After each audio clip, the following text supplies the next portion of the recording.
अखिलेश प्रसाद सिंह। महोदय, बहुत धन्यवाद।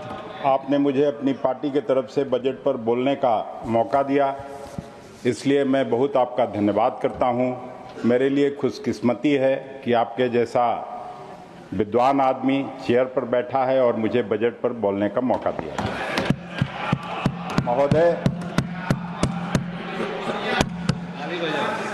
महोदय, वित्त मंत्री जी का इस बार का जो बजट भाषण था उसको मीडिया में और सब जगह ऐसे पेश किया गया जैसे बिहार को बहुत बड़ी सौगात मिली। संजय झा जी मुस्कुरा रहे हैं उधर से, क्योंकि तो इस तरह के सौगात वो बहुत बार देख चुके हैं। मेरे लिए गौरव की बात है कि एक बिहार के पूर्व मुख्यमंत्री और देश के सरकार में अभी मंत्री के रूप में काम कर रहे आदरणीय जीतन राम मांझी जी भी इस सदन में मौजूद हैं और बिहार के दुख दर्द का मैं उनसे साझा करना चाहता हूं कि बिहार क्या था और किस तरह से सिस्टमेटिक नेग्लेक्ट बिहार हुआ है, उसकी चर्चा मैं यहां करना चाहता हूं आपके माध्यम से। महोदय, 2000 में मैं बिहार विधानसभा का सदस्य था और उसी समय बिहार का बंटवारा हुआ था। रीऑर्गेनाइजेशन बिल पर जब बहस हो रहा था देश की संसद में, उस समय के तत्कालीन गृह मंत्री LK आडवाणी जी, जो अब मार्गदर्शक मंडल में बैठे हैं भारतीय जनता पार्टी की तरफ से, उन्होंने बिहार के बंटवारे पर चर्चा करते हुए बिहार को हरियाणा और पंजाब बनाने की बात कही थी। बिहार को 1,80,000 करोड़ का पैकेज देने का बात किया था। आज भी उस पैकेज का बिहार का लोग बाट जो हो रहा है कि वो पैकेज कहाँ गया।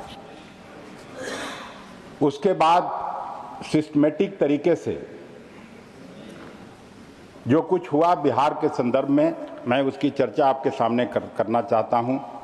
पिछले 2-3 साल से हम लोग लगातार वित्त मंत्री जी के 5 ट्रिलियन इकोनॉमी और 2047 तक भारत को विकसित राष्ट्र बनाने की बात सुनते आ रहे हैं।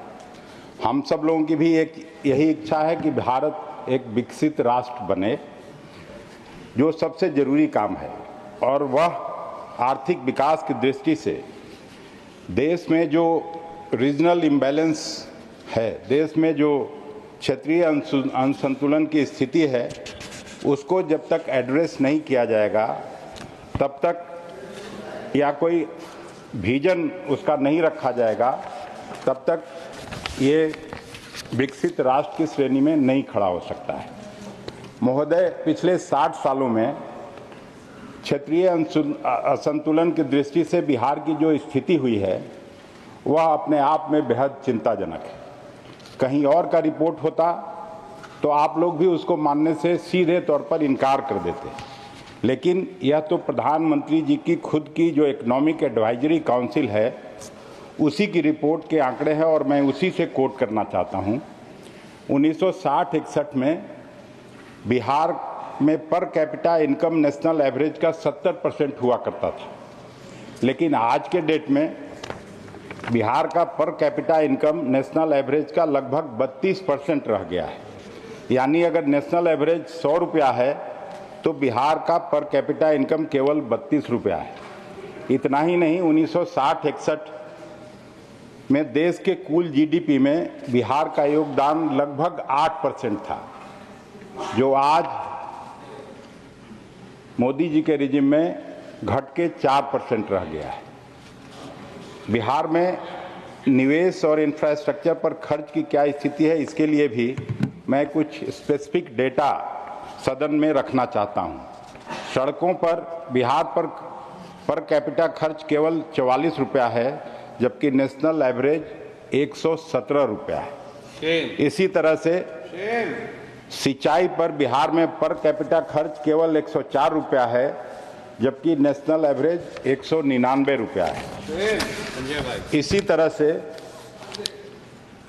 नाबार्ड ने खुद अपने एक रिपोर्ट में स्वीकार किया है कि बिहार में बाकी देश के मुकाबले एग्रीकल्चरल लोन का जो डिस्बर्समेंट है वो काफ़ी कम है। यानी देश की लगभग 9-10% आबादी वाला राज्य, वहाँ अगर आर्थिक विकास के सभी पैरामीटर पर इतना पीछे हैं तो ऐसे में आप देश को विकसित राष्ट्र बनाने की बात कैसे कर सकते हैं और कौन इस पर विश्वास कर सकता है। केवल यही नहीं, अगर नीति आयोग की भी रिपोर्ट आप पिछले तिमाही या पिछले 6 महीने का आप देख लें तो जो 28 बड़े राज्य हैं देश में, उसमें प्रायः सभी मानकों पर, चाहे वहाँ स्वास्थ्य सेवा हो, शिक्षा व्यवस्था हो, औद्योगिकरण के मामले में प्रायः या तो 28वें स्थान पर और नहीं तो 27वें स्थान पर बिहार चला गया है। शर्म की बात। मैं इन आंकड़ों के आधार पर केवल इतना कहना चाहता हूं कि बिहार का विकास इस सरकार की प्राथमिकता में कहीं भी नहीं है। जबकि ठीक इसके उलट जब से 2014 में मोदी जी की सरकार आई, भारतीय जनता पार्टी की सरकार बनी, बिहार ने पहले आपको 32 सांसद दिया, उसके बाद आपको 39 सांसद 2019 में दिया, इस बार थोड़ा घटा है, इस बार आपको 30 सांसद दिया। लेकिन उसके बावजूद एक तो मैंने बिहार के बंटवारे के समय का आपको बात बताई सर। 2015 में जब आदरणीय नीतीश जी अलग थे, उस समय भी किस तरह से प्रधानमंत्री जी ने बिहार की बोली लगाई थी, बिहार के लोग अच्छी तरह से जानते हैं। आप सब कई बिहार के सांसद यहाँ भिन्न भिन्न दलों के बैठे हुए हैं। 10,000 करोड़, 20,000 करोड़, 50,000 करोड़ और 1,25,000 करोड़ अंत में घोषणा हुआ। ठीक दूसरे दिन बिहार के मुख्यमंत्री आदरणीय नीतीश जी का इश्तहार अखबार में आता है और उस 1,25,000 करोड़ में केवल 17,000 करोड़ का नया पैकेज का घोषणा था। बाकी जो पुरानी योजनाएं थी उसी को पैकेज में घोषणा के रूप में घोषित किया गया था। बहुत सही गणित। अरे भाई, आप अपना नौकरी बचाइए नित्या बाबू, लेकिन कुछ सही बात भी सुनना चाहिए, तभी जाके कुछ कर सकते हैं। मंत्री पहले भी थे बिहार के, हम लोग भी मंत्री थे, लेकिन उसमें लगता था, एक धमक थी, दिल्ली की सरकार में हनक थी, जो आज तो कोई जानता ही नहीं है कि कौन कौन मंत्री हैं। हम आपको साफ तौर पर कहना चाहते हैं और कोई ऐसी वैसी बात नहीं कहेंगे जिसमें सच्चाई नहीं हो। हाँ, बैठ जाइए, बैठिए ना नित्या बाबू, बैठ जाइए, बैठ जाइए।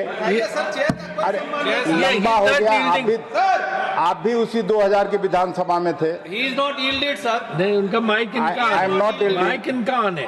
हाँ, तो उसके बाद दे दीजिएगा। कैन स्पीक, उनको नहीं बोल रहे, माइक इनका ऑन है।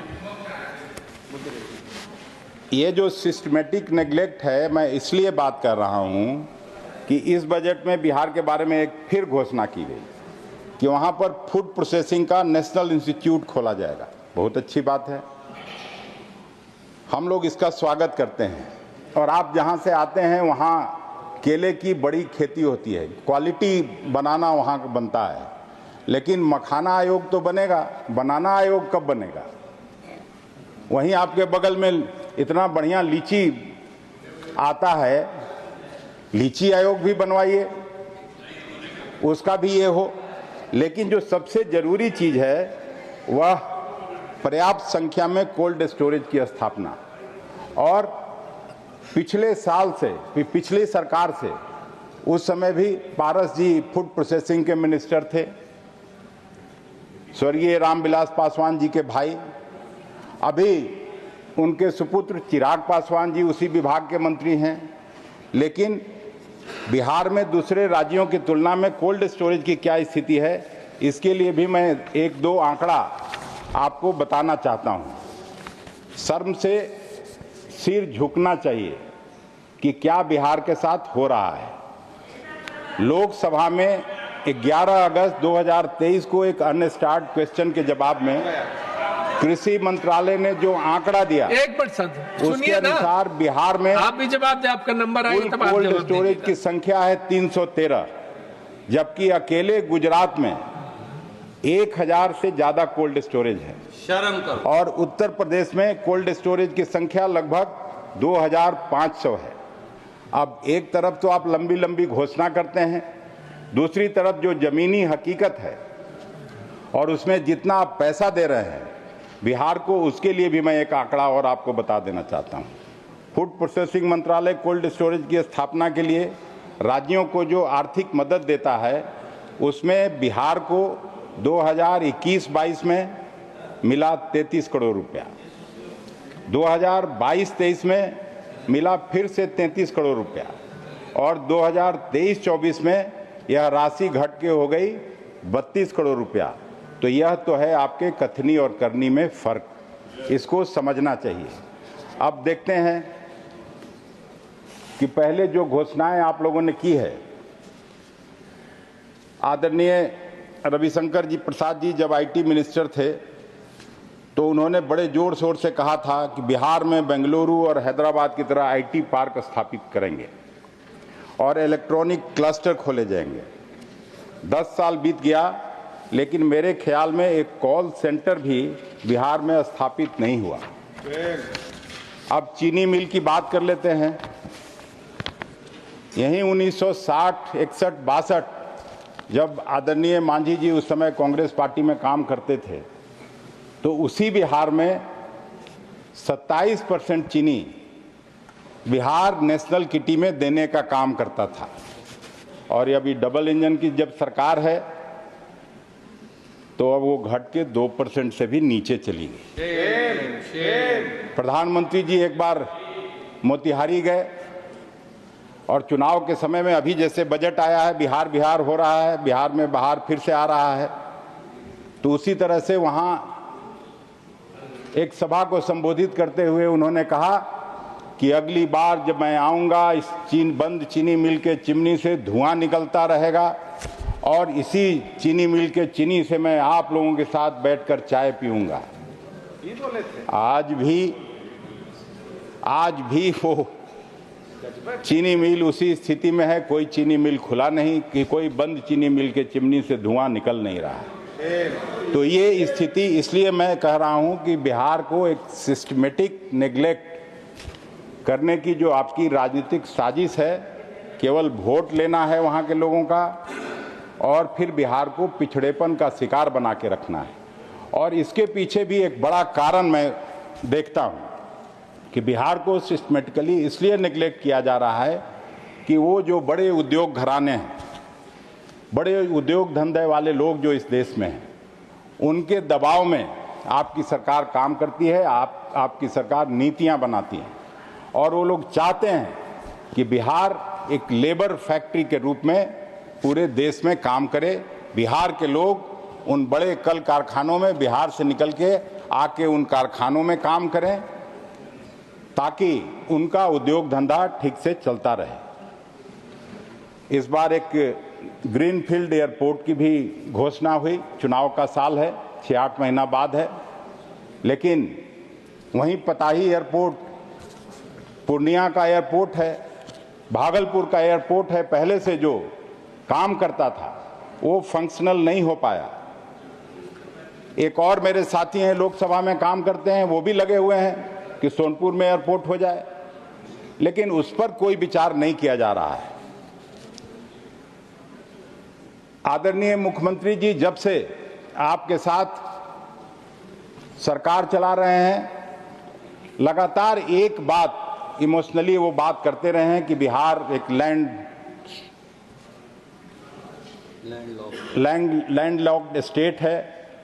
बिहार में लगातार जो बाढ़ की समस्या है, जो सूखे की समस्या है, जब तक आप बिहार को स्पेशल स्टेटस का दर्जा नहीं देंगे तब तक बिहार लो इनकम स्टेट से मिडिल इनकम स्टेट के ग्रुप में नहीं आएगा, बिहार की आर्थिक बदहाली दूर नहीं होगी।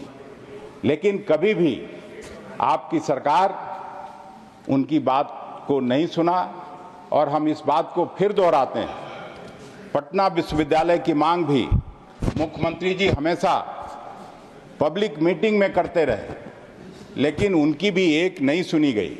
पटना विश्वविद्यालय जैसा लब्ध प्रतिष्ठित विश्वविद्यालय जिससे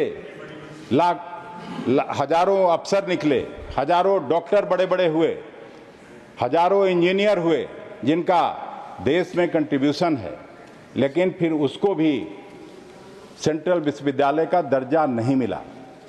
बिहार के साथ इस तरह का उपेक्षा और अपमान लगातार, आपको इतना विद्वान कहा था इसीलिए आपका टाइम पहुंच ना, तो 2 मिनट। हाँ, वही कहने की तो देना चाहिए।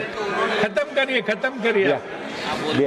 बिहार जैसे गरीब स्टेट के पर इस तरह का राजनीति बंद होना चाहिए और बिहार में जहां नालंदा विश्वविद्यालय था, पूरे दुनिया भर से लोग वहां पढ़ने आते थे। देश की मेहनत आज ज्ञान की फैक्ट्री बिहार, मेहनत और ज्ञान, बुद्धिज्म वहाँ, जैनिज्म वहाँ, सिखिज्म वहाँ, सबका कल्चरल सेंटर रहा है। और बिहार की उपेक्षा और अपमान आप ज़्यादा दिनों तक करेंगे तो लोग वहाँ के कम इनकम वाले लोग हो सकते हैं, गरीब हो सकते हैं, लेकिन पॉलिटिकली वो सजग स्टेट है। वो आने वाले चुनाव में आपको सीख देंगे, आपको कान पकड़ के बाहर करेंगे। इतना ही कह के मैं फिर से सभापति महोदय आपको हृदय से धन्यवाद करता हूं। हालांकि आपने बीच में घंटी बजा दी, लेकिन कोई बात नहीं, बिहार के साथ इस तरह का अत्याचार आप न तो करिए और न सरकार को करने दीजिए, तभी जाकर इस बजट का कोई मतलब होगा।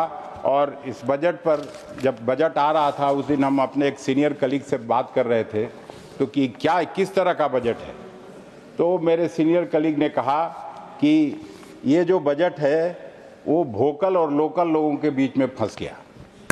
जो 2% लोग हैं जिनको 12 लाख का झुंझुना थमाया जा रहा है कि उसमें नहीं लगेगा, तो उनके लिए तो ठीक है, लेकिन 98% लोग, अरे राजा साहब 98% लोग कहाँ देते हैं इनकम टैक्स? तो ये हम लोग लोकल का भी ख्याल करिए। धन्यवाद सुष्मिता देव जी। नहीं, आप ही ने कहा था, आदरणीय जी ने कहा था, जब आपने कह दिया तो मैं बता दे रहा हूं।